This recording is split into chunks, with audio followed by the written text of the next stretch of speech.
Dear friends, ఎలా ఉన్నారు? ఈరోజు మనం మాట్లాడుకోబోయే విషయం ఎమోషన్స్ అండి. భావాలు, భావోద్వేగాలు.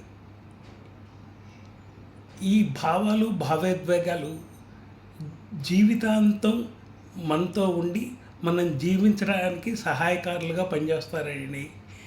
అంతేకాదు, ఇవి మన ఇంద్రియాలని ఈ ప్రపంచంతో అనుసంధానం చేస్తాయండి. ఈ ఎమోషన్స్ యొక్క బలహీనత చెప్పనా? ఈ ఎమోషన్స్ యొక్క జీవితకాలం చాలా పరిమితమైంది.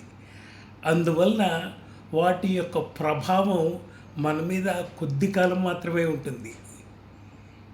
అందుకని ఈ ఎమోషన్స్ చూసి మళ్ళీ చెలించిపోవక్కర్లేదు. ఇప్పుడు ఎమోషన్స్కి సంబంధించిన కొన్ని ఉదాహరణలు చెప్పుకొని వాటి యొక్క పనితీరు మాట్లాడుకుందాం. మొదటిది సంతోషం, కోపం, ఆవేశం, తాదాప్యం.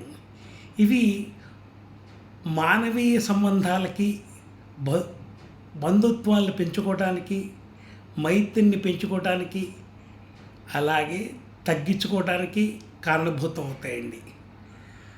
రెండవది భయం. ఈ భయం అనేది మనకి జాగ్రత్తని నేర్పుతుందండి. దాంతోపాటుగా వేగవంతమైన ప్రతి చర్యకు కారణభూతం అవుతుంది. అంతేకాదు, ఈ భయం అనే ఎమోషన్స్ వల్ల కర్మల యొక్క వేగం తగ్గుతుంది. ఇది భయానికి ఉన్న లక్షణాలు. మూడోది ఉత్సాహం అండి. ఈ ఉత్సాహం వల్ల మనం చేరవలసిన గమ్యస్థానానికి తొందరగా చేరతాం. కానీ దీనివల్ల ఒక ప్రమాదం కూడా ఉందండి. ఈ వేగం అనేది మనం చేసే కర్మల్ని పాడు చేసే అవకాశం కూడా ఉంది. మానసిక ఒత్తిడి, ఉద్వేగం, సంతృప్తి, ఇవి మనలో ఉన్న గ్రంథుల్ని ఉత్ప్రేరపరిచి రసాయనాల్ని విడుదల చేయడం ద్వారా శరీరం యొక్క ఆరోగ్యం సమతుల్యం అవుతుంది. కానీ ఇదే అధికమైతే విషపూరితమైన రసాయనాలు రిలీజ్ చేయటం వల్ల శరీర ఆరోగ్యం పాడవుతుంది. అందుకని మనం ఈ ఎమోషన్స్ని కంట్రోల్ చేసుకోవాల్సిన అవసరం చాలా ఉంది. చెడ్డ ఎమోషన్స్ ఉన్నాయండి. ఏంటి చెడ్డ ఎమోషన్స్ ఉంటే ఏమిటి అనుకుంటున్నారా? ఏం లేదండి, మనది కాని దాన్ని మనం సొంతం చేసుకుందాం అనుకోవటమే. అవే కాకుండా కామ, క్రోధ, లోభం, మోహ, మదమాత్సర్యాల్ని సరైన దిశలో కాకుండా వక్ర మార్గంలో వాడటం, వీటి వల్ల కూడా మన గ్లాండ్స్ ఉత్పత్తి చేసే రసాయనాల వల్ల శరీరం యొక్క ఆరోగ్యం పాడవుతుందండి. శరీర ఆరోగ్యం కాపాడుకోవాలంటే ఈ ఎమోషన్స్ని మనం కంట్రోల్లో ఉంచుకోవాలి. విచారం ఉందండి. ఈ విచారం అనేది మనకేం తెలియజేస్తుందంటే, మనం ఎంత విలువైన వస్తువుని పోగొట్టుకున్నాము, దాన్ని ఏ విధంగా జాగ్రత్తపరుచుకోవాలి అనేది తెలియజేస్తుంది. అదేవిధంగా ఈ విచారం మన ఆత్మస్థైర్యాన్ని దెబ్బతీసి మనని దుఃఖం పాలు చేస్తుంది. ఇక వైరాగ్యం అండి. వైరాగ్యం మనం విషయవాంఛల వెనకాల పడకుండా, పరిగెత్తకుండా, వాటి ప్రలోభాలకు లోను కాకుండా మనని కాపాడుతుందండి. అదే ఈ వైరాగ్యం మనకి బంధుమిత్రులు ఎక్కువైతే, బంధుమిత్రుల నుంచి దూరం చేసి మనని ఒంటరివారి చేస్తుందండి. ఒక ముఖ్యమైన గొప్పదైన ఇంకో ఎమోషన్ ఉందండి, అదే నేను అనే భావం. అది ఎక్కువైతే గర్వం అంటాం. ఈ గర్వం అనేది మనిషిని అందరికన్నా ముందర ఉండేట్టుగా చూస్తుందండి. అన్ని చోట్ల విజయాలు అందిస్తుందండి. ఆత్మస్థైర్యం పెంచుతుందండి. కానీ ఇదే ఈ గర్వం ఎక్కువైతే ఈ ప్రపంచం నుంచి నిన్ను దూరం చేస్తుందండి. నీ చుట్టూతా ఎవ్వరూ ఉండరు, ఒంటరివాణ్ణి చేస్తుంది. అందుకని ఈ గర్వాన్ని మనం ఒక కంట కనిపెట్టాలి.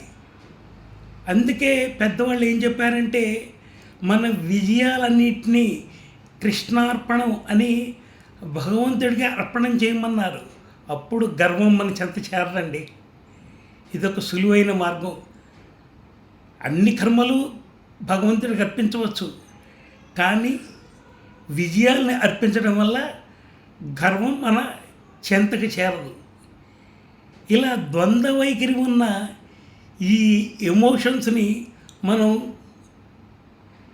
ఆధీనంలోకి తెచ్చుకొని ఒక వంక పట్టించుకుంటూ కంట్రోల్ చేసుకుంటూ మనం ఉన్నత విలువల్ని, ఆరోగ్యాన్ని, మన కర్మల్ని ఉన్నతంగా మార్చుకుంటూ మనం సుఖంగా జీవించవచ్చండి.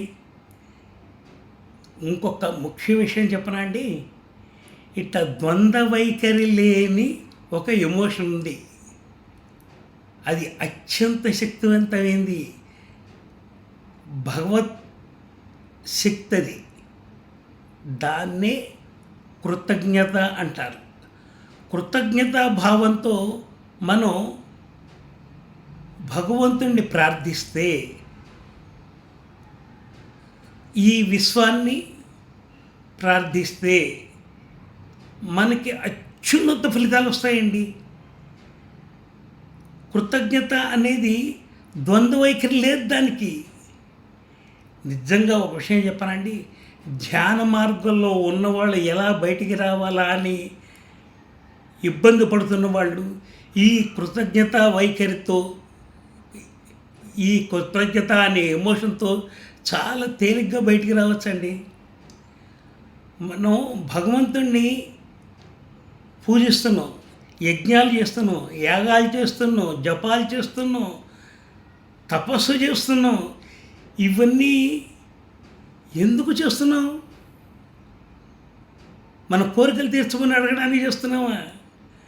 కాదు కాదు. ఈ విశ్వము భగవంతుడు నీకు అన్నీ ఇచ్చేశాడు. వాటిని సక్రమ మార్గంలో మనం వాడుకోవాలి. ఇవన్నీ మనకి ఇచ్చినందుకు కృతజ్ఞతగా మనం భగవంతుని ప్రార్థిస్తున్నాం. కృతజ్ఞతలో తీసుకోవటం అంటూ ఏముండదండి. సంతృప్తి ఒకటే ఉంటుంది, పూర్ణం ఉంటుంది. నమస్తే నమస్తే మిత్రులందరికీ నమస్తే.